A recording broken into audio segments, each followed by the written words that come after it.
mais ça y est, c'est déjà le grand sapin de Noël. Ah non, mais pourtant j'ai cru que c'était le grand sapin de Noël Sud Radio.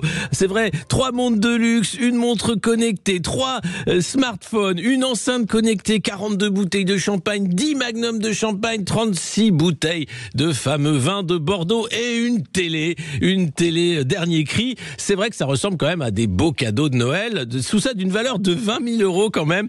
C'est ce qu'a reçu la ministre de la Santé, Agnès Firmin-Le Bodo, qui vient de remplacer Aurélien Rousseau qui a démissionné. Mais on apprend que lorsqu'elle était pharmacienne, elle a reçu de la part d'Urgo, donc c'était plutôt le grand sapin de Noël d'Urgo, 20 000 € de cadeaux de 2015 à 2020 dans le cadre de sa fonction de pharmacienne, et une enquête est en cours. C'est vrai que la DGCCRF, la Direction contre les fraudes, a lancé une enquête en début d'année puisque la firme Urgo a été condamnée à plus d'1 million d'euros d'amende pour avoir offert des cadeaux aux pharmaciens en contrepartie de remises commerciales. C'est 8 000 pharmaciens qui ont profité des largesses du laboratoire. Certains ont reçu jusqu'à 120 000 € de cadeaux. Et pourtant, dès 1993, une loi anti-cadeaux avait été faite pour limiter le pouvoir des lobbies sur les médecins et pharmaciens. On voit bien que derrière, c'est pas la santé publique, c'est la vente de produits qui est là.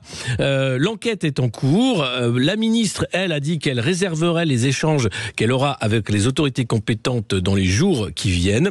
Et il n'y a que l'ouverture d'une enquête par le parquet pour perception non autorisée par un professionnel de santé d'avantages procurés par une personne produisant ou commercialisant des produits sanitaires. Voilà. Alors il y a 8 000, comme je vous le disais, pharmaciens. L'enquête remonte à janvier. Mais avant ça, c'est vrai qu'Agnès Firmin-Le Bodo n'avait pas été prise la main dans le sac, et c'était des pratiques, qui sont là. C'est encore une ministre qui est prise dans une affaire quasiment de conflit d'intérêts, ou du moins de proximité avec les lobbies. On a pris l'habitude avec ce gouvernement, hélas.